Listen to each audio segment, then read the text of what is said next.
configuration. What is it?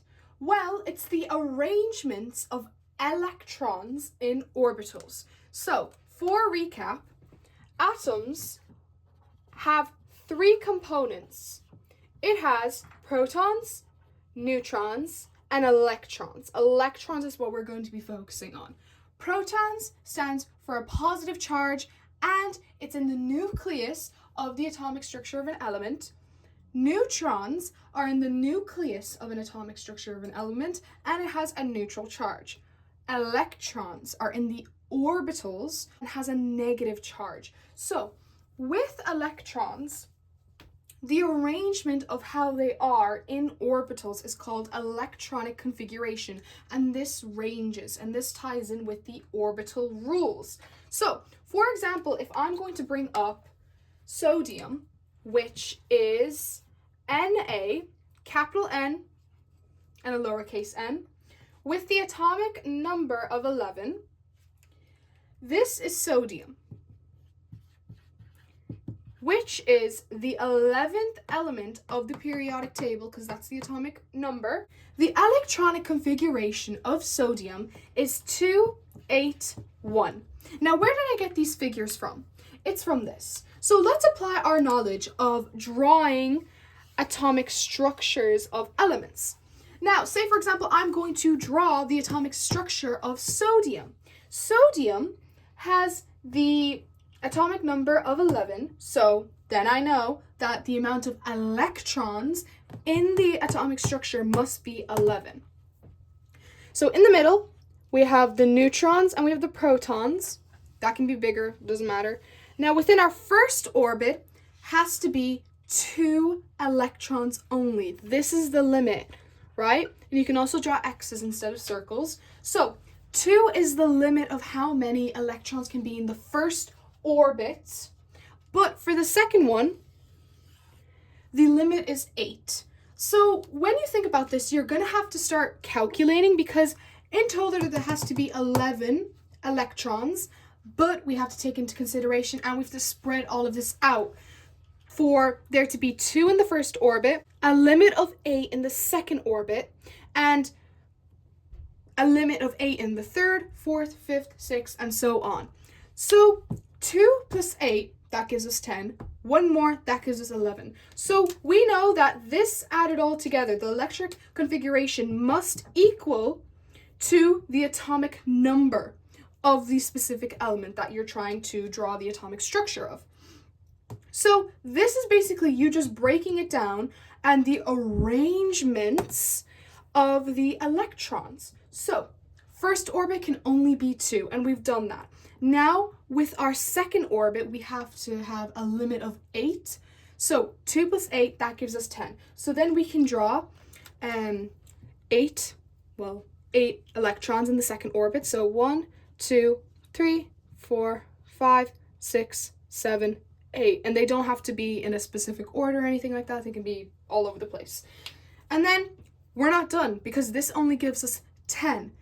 And 10 electrons is a completely different element. So we need to draw 1 more in order for us to have 11. So in the first orbit, I have 2 electrons. In the second orbit, I have reached the limit of 8. In the third orbit, I have just left of 1, because, well, I need it to equal to 11, which is the atomic number for sodium. So this in itself, 281, this is electronic configuration, and every single element has different ones, and this is the structure that every element must abide by when drawing the structure of different elements. Now, say for example, you're given boron. Now, boron can be written as B, and this is the 5th element of the periodic table. This can be written as B, and then the atomic number is 5. And also, if you want to know, the mass is 10.84, but you do not need the mass when doing the atomic structures of elements. So let's break this down. We need our nucleus first. When it comes to atoms, right, we have electrons, protons, neutrons. What are the two that goes into the nucleus? It's the neutrons and the protons. So we have our protons and we have our neutrons. This can be changed interchangeably, it's fine. Now, within our first orbit, what is the limit? The limit is 2. You cannot go over the number 2 in the first orbit.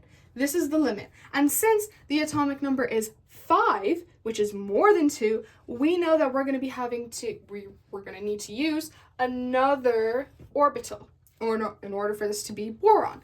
So we're going to draw 2 electrons in the first orbit, and only 2. That's the limit. Now, 5 take 2, that leaves us with 3. And since 3 is less than 8, which is the limit of the second orbital, that means we can just put the whole number of 3, 1, 2, and 3 into the second orbit, or the last orbit, I should say, for boron. So this number, 2 and 3, interesting. This is the electric configuration of specifically of boron. So there are 2 electrons in the first orbit. For example, let's just look at hydrogen, the first element of the periodic table. It's going to have 1 electron. It's going to have 1 electron, so that means 1 orbit. And the same with helium, capital H, lowercase e. This means helium. It has 2 electrons. So that means it's still going to be using 1 orbit though. Because, well, think about it. We have our nucleus, protons, neutrons, and we have our first orbit.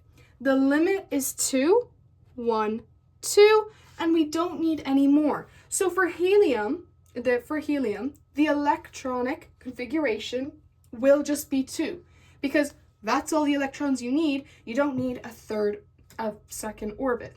Now let's look at lithium, for example. So this symbol is capital L, lowercase I.